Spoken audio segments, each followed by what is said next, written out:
Hi everyone, it's Jack from cbsi. Thanks for joining me in our Get to Know cbsi series. This month, we introduce you to Gihan Shahidy. So sit back and enjoy my one-on-one interview about all things compliance with Gihan Shahidy. Hi Gihan, how are you? Hi, I'm great. How are you, Jack? Really good. Thanks for joining me today. So before we get started, why don't you let everyone know what your role here is at cbsi? Tell us a little bit more about yourself. Sure. My name is Gihan Shahidy.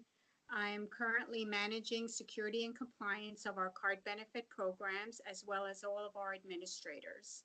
Been here a little bit over 23 years and basically done a little bit of everything, but now my focus is on security and compliance. Okay. And you know, I like to tease you about how that's the role that no one wants to deal with, right? Exactly. It's a love-hate relationship. Totally. Let's dive right into it then. So tell me what's going on in regulation these days? Well, it continues to evolve, particularly to the benefit of the consumer. Today, consumers have much more control over their data.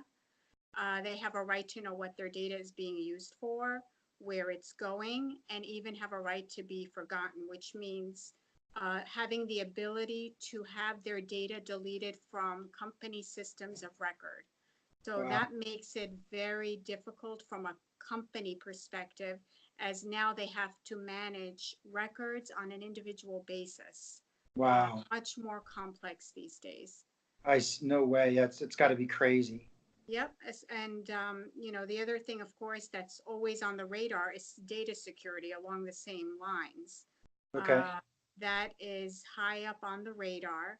And, there are more requirements about uh, privacy breaches as well as notification to customers. So it's really heating up. Great. What would you say to companies that they must consider from a risk perspective? What advice would you have out there for any other organizations? The key factor is having a compliance and governance program at every organization.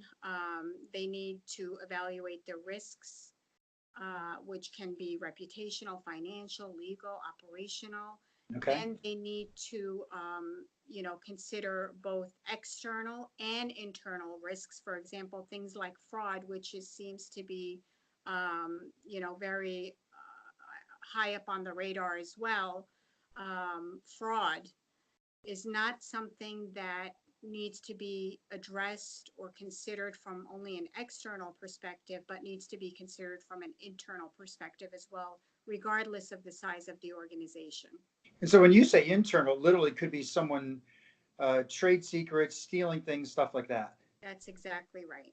Wow, interesting. Now, how does a company create those suitable controls? What are some of your recommendations there?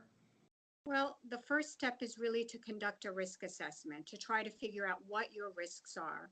Then you build controls around each of the identified risks. The controls can be manual, things like quality assurance, additional steps to tick and tie your information, or they can be automated system controls, they can be environmental. So Okay. once you identify your risk, you identify your controls, then you have to go in and you have to test these controls. And that's really where controls testing comes in. The only way to understand and realize that you've got a good program in place is if you actually test it to ensure that it's designed, or your controls are at least designed and operating as they should be. Okay. Outstanding. Thank you for your time today. Anything else you want to add before we sign off? No, that was it. You are amazing. Thanks again, Jihan. Look forward to working with you later this week, I'm sure. Sure thing. See ya. Bye bye. Bye.